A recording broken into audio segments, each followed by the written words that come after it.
ඊයේ දිනේදී මෙරටේ අපේ වත්මන් ජනාධිපති ගෝඨාභය රාජපක්ෂ ජනාධිපතිතුමා ඉතාමත් වැදගත් ඓතිහාසික තීරණයක් මේ රටේ ලාංකීය ජනතාව හමුවේ ප්‍රකාශ කළා.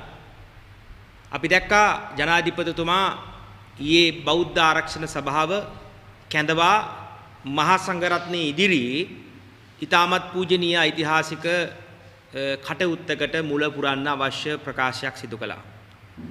එතුමා ඊයේ කිව්වා මුහුදු මහ විහාරයේ ඇතුළු නැගෙනහිර පළාතේ තිබෙන ඓතිහාසික සංස්කෘතික බෞද්ධ උරුමයන් ආරක්ෂා කර ගැනීම සඳහා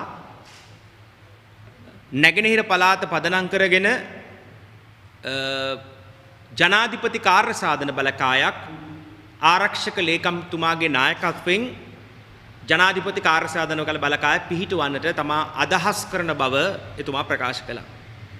මේ පිළිබඳව එතුමාට හිටපු පාර්ලිමේන්තු මන්ත්‍රීවරයෙක් හැටියටත් ඌව වෙල්ලස්සේ විතරක් නෙවෙයි පහුගිය පාර්ලිමේන්තු කාලයේදී සජිත් ප්‍රේමදාස හිටපු සංස්කෘතික ඇමතිවරයාගෙන් ජාතික උරුමයන් හා සංස්කෘතික උරුමයන් පිළිබඳව අපේ වෙනසී යන අන්තවාදයේ හමුවේ වෙනසී යන බෞද්ධ උරුමයන් පිළිබඳව සංස්කෘතික උරුමයන් පිළිබඳව ප්‍රශ්න 10 ගාණක් අහපු පාර්ලිමේන්තු මන්ත්‍රීවරයෙක් හැටියටත් ඊට කලින් සජිත් ප්‍රේමදාස මහත්තයාට කලින් හිටපු අකිල විරාජ ඇමතිවරයාගේ කාලේ විනාශ වුණු සංස්කෘතික උරුමයන් හමුවේ ප්‍රශ්න කරපු පාර්ලිමේන්තු මන්ත්‍රීවරයෙක් හැටියටත් පළවෙනියෙන්ම ශ්‍රී ලංකාවේ පසුගිය පාර්ලිමේන්තුවේ හිටපු මන්ත්‍රීවරුන්ගේ අපේ ඒකාබද්ධ විපක්ෂයේ සියලුම මහජන නියෝජිතයන්ගේ ගෞරවය ජාතිය වෙනුවෙන් හා රටේ ජනතාව වෙනුවෙන් මේ රටේ සමස්ත බෞද්ධ බලවේග වෙනුවෙන් මේ රටේ සමස්ත මහා සංඝරත්නය වෙනුවෙන් ඒ වගේම වෙල්ලස්සේ ජනතාව වෙනුවෙන් සහ මේ රටේ බෞද්ධ උරුමයන් සුරකීම වෙනුවෙන් අනේක දුක් දුම්නස් මැද තම අරගලයේ සටන අත් නොහැර හිටපු සියලු ජාතිකවාදී බලවේග වෙනුවෙන් මගේ ගෞරවය මේ වෙලාවේ ජනාධිපති ගෝඨාභය රාජපක්ෂ මැතිතුමාට පිරිනමන්න කැමැතියි. අතිගරු ජනාධිපති ගෝඨාභය රාජපක්ෂ මැතිතුමනි, අපි දැක්කා කොරෝනා වසංගතයේ හමුවේ මුළු ජාතියම ඒ දෙසට ඇහැරී තිබෙන වෙලාවක නැවතත් මුහුදු මහ විහාරයේ ප්‍රශ්නය නැවත කරලියට පමිණියා. මුස්ලිම් ඇතම් අන්තවාදී බලවේග විසින් අවුරුදු ගණනාවක් තිස්සේ මුහුදු මහ විහාරයේ ඉඩම් ටික අන්තවාදී මංකොල්ලයකට ලක් වී තිබුණා. මෙරටේ මහා සංඝරත්නය, බෞද්ධ බලවේග, ජාතිකවාදී සංවිධාන, සිවිල් සංවිධාන මේ රටට දැයට ආදරය කරන ජාතිකවාදී බලවේග මේක සම්බන්ධ හඬක් නැගුවා. මා වරක් දෙවරක් නෙවෙයි සිය වතාවක් මුහුදු මහ විහාරය ගැන පාර්ලිමේන්තුවේ කතා කරන්න ඇති. ඒ පාර්ලිමේන්තුවේ කතා කර විතරක් නෙවෙයි මුහුදු මහ විහාරයේ භූමිය රැක ගැනීමට මහජන නියෝජිතෙක් හැටියට ඒ භූමියට අපි ගියා. මේ සම්බන්ධ වාර්තා වැඩසටහන් කළා. මුහුදු මහ විහාරය විතරක් නෙවෙයි මුළු නැගෙනහිර පළාතේ දීඝවාපියේ මාණික්කමඩු දාගැබ ඩෝසර කරලා තියෙන්නේ. අම්පාරේ වලතා පිටියේ තිබෙන පුරාවිද්‍යා ස්ථාන විනාශ කරලා තිබෙනේ. මේ මගුල් මහ විහාරයෙන් එහා පැත්තේ යාපනයේ දක්වා කදුරුගොඩ විහාරයේ දක්වා මන්නාරම මාතොට අස්වලාඩම හැඩති ඓතිහාසික වරාය දක්වා අපේ පුරාවිද්‍යා උරුමයන් විනාශ වෙලා තිබෙනේ ජනාධිපතිතුමනි. මේ පිළිබඳව හඬක් නැගූ එදා එල්ලාවල මේදානන්ද හාමුදුරුවෝ උත්තර පස්ස ප්‍රාචීන පස්ස කියලා මහා පොතක් ලිව්වා. ඒ විතරක් නෙවෙයි ජේ.ආර්. ජයවර්ධන මහත්මයාගේ ආණ්ඩුව කාලේ සිරිල් මැතිව් කියන ගම්පහ දිස්ත්‍රික්කයෙන් පත් වුණු සිරිල් මැතිව් කියන පාර්ලිමේන්තු මන්ත්‍රීවරයා සේරුවාවිල පනත හදලා සේරුවාවිල ජාතික පනත හදලා පාර්ලිමේන්තුවට ඉදිරිපත් කරා සිංහල බෞද්ධ උරුමයන් සුරකීම වෙනුවෙන් ඒ බෞද්ධ ප්‍රශ්න පිළිබඳව වෙනසී යන සංස්කෘතික උරුමයන් පිළිබඳව වටිනා පොතක් අපේ රටේ පාර්ලිමේන්තු ඉතිහාසයේ සභාගත කරපු එකම පාර්ලිමේන්තු මන්ත්‍රීවරයාත් මා මේ වෙලාවේ ඉතාමත් ගෞරවයෙන් මතක් කරනවා. ඒ විතරක් නෙවෙයි අපි මේ වෙලාවේ යෝජනා කරනවා ජනාධිපතිතුමාගේ ජයග්‍රහණය වෙන්නට මේ උරුමයන් අපිට රකින්න වෙන්නේ නැහැ. අද වත්මන් ජනාධිපතිවරයා ලෙස ඉන්නේ එක්ක රනිල් වික්‍රමසිංහ නම් එක්ක සජිත් ප්‍රේමදාස ජනාධිපතිවරයා නම් එහෙම නැත්නම් ඒ පන්නේ කොන්දපණ නැති නායකයෙක් නම් වේනම් අද කොරෝනා වසංගතෙන් අපේ මිනිස්සු දහස් ගාණක් මලකඳන් උඩ වැළලී යන කාලේ අපිට බලන්න තිබුණා. ඒ විතරක් නෙවෙයි එදා අන්තවාදී ආක්‍රමණයට ග්‍රහණය වෙලා තිබුණු විපක්ෂයේ සියලු බලවේග, දේශද්‍රෝහී බලවේග එසේ වූවා නම් මුහුදු මහ විහාරයේ ආක්‍රමණය වෙනකම් බලාගෙන ඉන්න එක අපිට අනිවාර්යෙන් බලාගෙන ඉන්න වෙන එක නියතයක්.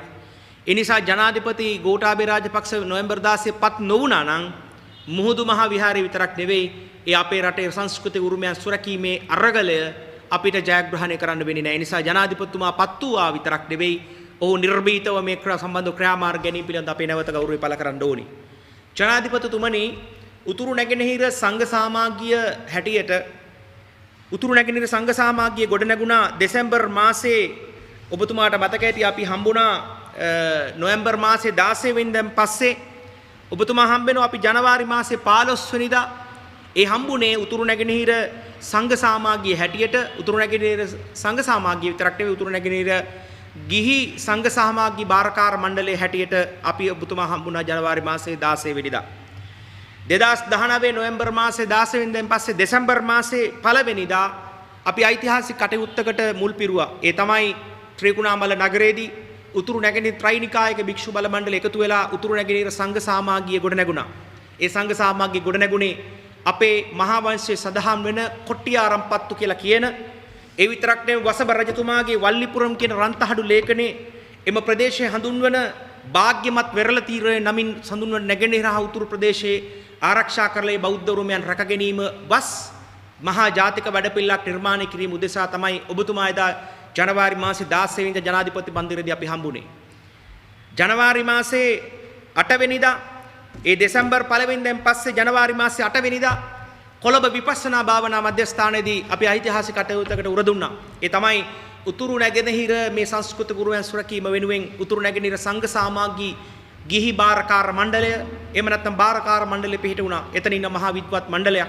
එතන ඉන්න මහාචාර්යවරු, එතන ඉන්න ආචාර්යවරු, පුරා විද්‍යාඥයන්, ඉතිහාසඥයන්, ඒ වගේම සංස්කෘතිය ගැන විශාල හදාරීම් කරපු, මෙරටේ කෘෂිකර්මය ගැන හදාරීම් කරපු, මෙරටේ වාර්ෂික ශිෂ්ටාචාරය ගැන හදාරීම් කරපු මහා විද්වත් බලමුළුවක් අපි මේ සංඝ සමාජීය බාරකාර මණ්ඩලයට එකතු කළා.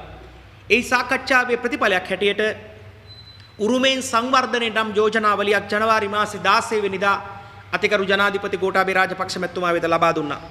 එහි ඒ යෝජනාවලින් අපි සඳහන් කළා මේ උතුරු නැගෙනහිර ප්‍රදේශයේ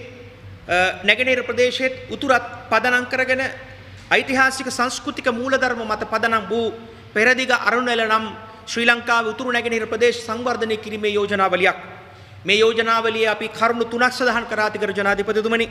ඒ තමයි එක උතුරු නැගෙනහිර ප්‍රදේශවල ජීවත් වෙන ස්වභාවික සම්පත් මත පදනම්ව ප්‍රදේශවල තිබෙන ස්වභාවික සම්පත් මත පදනම්ව මිනිසුන්ගේ දුප්පත්කම දුර කරලීමට අවශ්‍ය ක්‍රමෝපායන් සොයා ආදේශ කිරීමට ඒ වැඩපිළිවෙළ යෝජනා කරා. දෙවෙනි කරුණ ජනතාවගේ තෘප්තිමත් බව මගින් ස්වශක්තිය මත විශ්වාසය තැබිය හැකි ජීවන පරිසරයක අධ්‍යාත්මික පුනර්ජීවනයක් ඇති කිරීම තමයි දෙවෙනි බලාපොරොත්තු වුණේ. තුන්වෙනි කාරණාව ඊට අවශ්‍ය කරන උපාය මාර්ගික ප්‍රවේශයක් ලෙස ඒ ප්‍රදේශවල පවතින සංස්කෘතික හා ඓතිහාසික භූමි දර්ශනය ප්‍රතිස්ථාපනය කිරීම තුන්වෙනි කරුණ වුණා. ජනවාරි 16 වෙනිදා ඔබ හම්බුණාට පස්සේ ඔබතුමා හම්බුණාට පස්සේ මං ලංකාවේ දකින ජනාධිපතිවරු අතරේ වටිනා කියන අදහස් ගණනාවක් ඔබතුමා කඩිනමින් පියවර ගැනීමට තීරණය වුණා. කොරෝනා වසංගතයේ හමුවේ මුහුදු මහ විහාර නැවත ආක්‍රමණය වෙන වෙලාවේ ඔබතුමා ආරක්ෂක ලේකම්තුමා, හමුදාපතිතුමා, නාවික හමුදාපතිතුමා, යුද හමුදාපතිතුමා, පොලිස්පතිතුමා මුහුදු මහ විහාරට වෙලා නාවික හමුදා අනුකඳවුරක් පිහිටවන්නත් තීන්දුව කළා. ඒ අනුව ඔබතුමා ඊයේ කිව්වා බෞද්ධ සභාවක ඇඳවලා අනිවාර්ය නැගෙනහිර මේ ජනාධිපති කාර්යසාධන බලකාය පිහිටවනවා කියලා. ඒ නිසා අපි කරන ලද අරගලය ජයග්‍රහණයකින් යම් තැනකට ඇවිල්ලා තිබෙනවා. ජනාධිපතිතුමනි මෙතන මේක අතරමඟ නවතින දෙන්නේ නැතුව උතුරු නැගෙනහිර විතරක් නෙවෙයි මේ රටේ ජනතාව දන්නවා සුද්දා මේ රට ආක්‍රමණය කරන්න කලින් පෘතුගීසි ලන්දේසි ඉංග්‍රීසි වලට කලින් මේ රටේ තිබුණේ ඌව පළාත හෝ නැගෙනහිර පළාත හෝ උතුරු පළාත කියලා නෙවෙයි රුහුණු පිහිටි මායා කියලා තිබුණේ. මේ රුහුණ කියන්නේ ඓතිහාසික භූමියක්, සංස්කෘතික උරුමයන් තියෙන ප්‍රදේශයක්. එදා කාවන්තිස්ස රජ ක්‍රිස්තුපූර්ව දෙවෙනි සියවසේ ඒ වගේම ක්‍රිස්තුපූර්ව 1 2 සියවස්වල දේවානම් පියතිස්ස රජතුමාගේ මහා භූමි දර්ශනයන් අතරේ ඓතිහාසික පුරාවිද්‍යාත්මක විහාර හදපු භූමිය තමයි අපේ මේ වෙල්ලස්ස. වෙල්ලස්ස අයිති වුණේ එදා රුහුණට පත් වෙලාවේ මහානාග රජුරෝ, ඒ කියන්නේ දේවානන්ද පියතිස්ස රජුරුවන්ගේ සහෝදරයෙක්. එහුගේ තමයි රුහුණේ රජ පරපුර ඇති වෙන්නේ. ඒ නිසා ගෝඨාභය රාජපක්ෂ මැතිතුමනි මේ ආරම්භ කරපු ජනාධිපති කාර්යසාධන බලකාය උතුරු නැගෙනහිර විතරක් නෙවෙයි. අපි ඉදිරියට එනවා දෙවනගලට. ළඟදී වෙනවා දෙවනගල ආරක්ෂා කරන පුරාවිද්‍යාත්මක අක්කර 72ක් අන්තවාදී ආක්‍රමණයට දෙවනගන මාවන්නැල්ලේ නැති වී යන ඒ පුරාවිද්‍යා භූමිය රකින්න ඒ විතරක් නෙවෙයි ලබන සතියම කූරගල අපි එනවා ඒ සංස්කෘතික උරුමය සුරක්ෂිත කරන්න. මා මේ වෙලාවේ උතුරු නැගෙනහිර තමන්කඩුව දෙපළාතේ අරිසිමලේ අපේ නායක හිමියන් පනාමුරු තිලක වංශ ස්වාමින් වහන්සේට අපේ ගෞරවය පූජා කරන්න ඕනි. උන්වහන්සේ නොවෙන්නට මේ ඓතිහාසික අරගලය ජයග්‍රහණය මෙච්චර කාලයක් අපිට ගේන්න පුළුවන් කමක් වෙන්නේ නැහැ. ඒ විතරක් නෙවෙයි උතුරු නැගෙනහිර කුඩුම්බිගල නායක හාමුදුරු සිට මුහුදු මහ විහාරයේ නායක හාමුදුරු සිට නැගෙනහිර පළාතේ අම්පාරේ ඒ වගේම මඩකලපුවේ ඒ වගේම ත්‍රිකුණාමලේ මුලතිව් වවුනියාව යාපනයේ ඒ වගේම මන්නාරමේ පුත්තලම වගේ දිස්ත්‍රික්කවල ඉන්න ප්‍රධාන සංඝනායක හාමුදුරු කරන ලද අරගලයට අපේ නවස්පාරක පූර්වක ස්තුතිය ගෞරවය මේ වෙලාවේ පූජා කරන්න ඕනි.